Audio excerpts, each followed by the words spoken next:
Imagine this: 1920s Germany, economic chaos.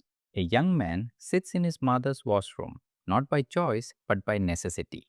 Using scrap leather from old military helmets and canvas from bread bags, he stitches the first prototype of what will become a $23 billion empire.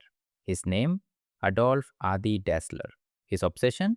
Understanding what athletes' feet actually need. This is how Adidas was born, not in a fancy factory, not funded by venture capitalists, in a cramped, poorly lit washroom, powered by one man's relentless obsession with solving a specific problem: athletic performance. Herzogenaurach, Bavaria, 1900. This small town will one day become known as Sneaker Valley, home to two rival shoe empires. But in 1920, it was just a quiet German village struggling with the aftermath of World War I. Hyperinflation had destroyed the economy. People burned money for heat because it was cheaper than firewood. Young people abandoned their dreams. Adi Dassler was different. At just 20 years old, with no factory, no capital, and no prospects, Adi began crafting shoes in the only space available: his mother's washroom. This wasn't entrepreneurial coolness, it was desperation transformed into opportunity. But here's what separated Adi from other cobblers: he didn't make generic shoes, he made shoes for athletes. He watched runners slip on cinder tracks. He observed footballers twisting ankles in muddy fields. He noticed their suffering and asked himself, how can I help them perform better? Then he did something revolutionary for the time. He asked them directly. Adi would sit on athletic sidelines with a clipboard and notebook. What hurts after 10 kilometers? Where do your feet slip? What would make you 2 seconds faster? Athletes responded. They shared their pain points. Adi listened, took detailed notes, and returned to his mother's washroom to iterate. By 1928, his sideline research had paid off. Runners wearing Dassler spikes won gold medals at the Amsterdam Olympics. The validation was intoxicating. Adi realized his philosophy worked: customer obsession, direct feedback, technical innovation. The washroom wasn't a limitation, it was his greatest teacher. In 1924, Adi's older brother Rudolf joined him. While Adi was the craftsman engineer, Rudolf was the charismatic salesman. Together, they founded the Gebruder Dassler Sports Shoe Fabrik, the Dassler brothers' sports shoe factory. The combination was unstoppable. By the 1930s, elite European athletes wore Dassler shoes. The factory hummed with activity. Then came 1936, the Berlin Olympics. American track star Jesse Owens, one of history's greatest athletes, wore Dassler spikes. Owens won 4 gold medals: 100 meters, 200 meters, long jump, and 4 by 100-meter relay, all while wearing Dassler shoes. Suddenly, the world knew. Dassler made the shoes of champions. But then came World War II. The Nazi regime conscripted the factory for military production. Anti tank weapons replaced athletic shoes. Both brothers were drafted into the Wehrmacht, serving in different units and theaters. When the war ended and the brothers returned to Herzogenaurach, they found ruin. Their factory was destroyed. Their reputation was tainted. Worse, their relationship was shattered. The exact cause of the split remains disputed, but by 1948, Rudolf and Adi could no longer work together. Personal conflicts, business disagreements, wartime resentments, whatever the cause, the partnership ended. In a dramatic act of symbolism, Rudolf moved to the north bank of the Herzogenaurach River and founded Puma. Adi remained on the south side and, at the age of 49, registered his own company, Adi Dassler Adidas Sports Shoe Fabrik, on August 18, 1949. Starting over at an age when most men retire, with no factory, no employees, just his wife Kete, a bicycle, and his reputation. In 1949, the same year Adi registered his new company, he made a design choice that would define Adidas forever: the three stripes. Now, you might think this was a marketing logo, a brand identity dreamed up by advertising executives. You'd be wrong. The three stripes served a functional purpose. They reinforced the shoe's lateral support, stabilizing the athlete's foot during sudden directional changes. Exactly the kind of foot twisting Adi had observed for decades on athletic sidelines. This is revolutionary thinking. Adi solved a real problem: lateral instability, and that solution became the brand. He didn't design a logo and then claim it did something. He designed a function, and that function became legendary. By the early 1950s, despite starting from nothing, Adi had rebuilt a small but loyal base of elite athletes. Word spread through athletic networks that the old cobbler from Herzogenaurach, now in his 50s, was making the best shoes in the world. He was waiting for his moment, and it was coming.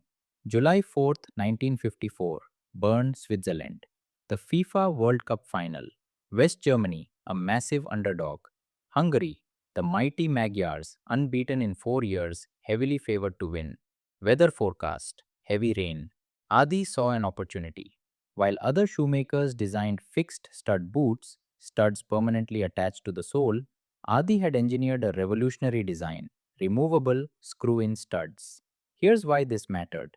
In muddy, wet conditions, fixed studs clog with mud, reducing traction.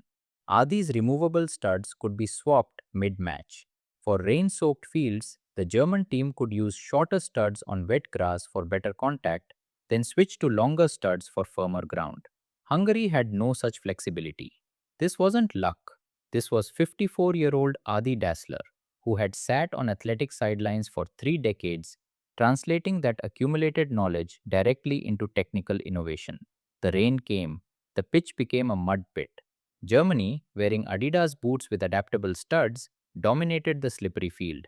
Hungary, stuck with fixed nails that caked with mud, slipped repeatedly. Back and forth, the teams fought through the chaos. 2-2. Then, in minute 84, the decisive moment. Rudi Rahn scores. Germany leads 3-2. Final whistle. Germany wins. The miracle of Bern was born. Most sports historians credit the win to superior teamwork, but anyone who understands the technical side of football knows Adi's shoes gave Germany a decisive advantage in the mud. Newspapers worldwide ran the headline. Sports journalists quickly noticed the German players' boots seemed to provide superior grip and stability throughout the match. Suddenly, the entire world wanted Adidas shoes. Orders poured in from national teams, professional athletes, and enthusiasts worldwide. Factories that had been nearly idle suddenly bustled with frantic activity. What had been a small regional shoemaker became overnight a global brand. Their unbelievable victory would be heard around the world for decades to come, Adidas would later reflect.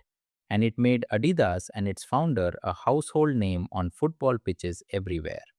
A washroom cobbler. 5 decades of customer obsession. One pivotal moment on a muddy field. Adidas was born. Adi Dassler continued leading Adidas until his death in 1978. By then, the company had expanded far beyond football boots. Basketball shoes, running shoes, casual wear. The Adidas brand covered every athletic category.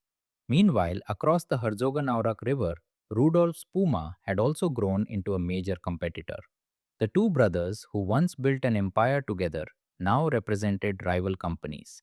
Ironically, their competition drove both brands to innovate faster and better. Herzogenaurach became Sneaker Valley, two global sports companies in one small German town, each pushing the other to excellence. Today, Adidas is worth approximately 23 billion euros. None of it would have happened without one man asking athletes what hurt and how he could help. From Adi's journey, here are 5 timeless lessons for anyone seeking to build something meaningful. Live your customer's pain. Feedback beats assumptions. Spark creativity. Niche domination before mass market. Function births brand. The story of Adi Dassler reminds us that great companies rarely spring from comfort or privilege. They emerge from necessity, obsession, and relentless commitment to solving one specific problem better than anyone else. Today, when we see an athlete breaking records in Adidas shoes, we are witnessing the legacy of that washroom cobbler who understood something fundamental. Great products don't start with brands. They start with genuine attempts to solve real human problems. Adi Dassler proved that empires can start in washrooms if you're obsessed enough to listen, innovative enough to solve, and patient enough to wait for your moment. What's your athlete problem to solve? Comment below and let me know. Like this video if Adi's story inspired you. Subscribe for more founder origin stories. See you next time.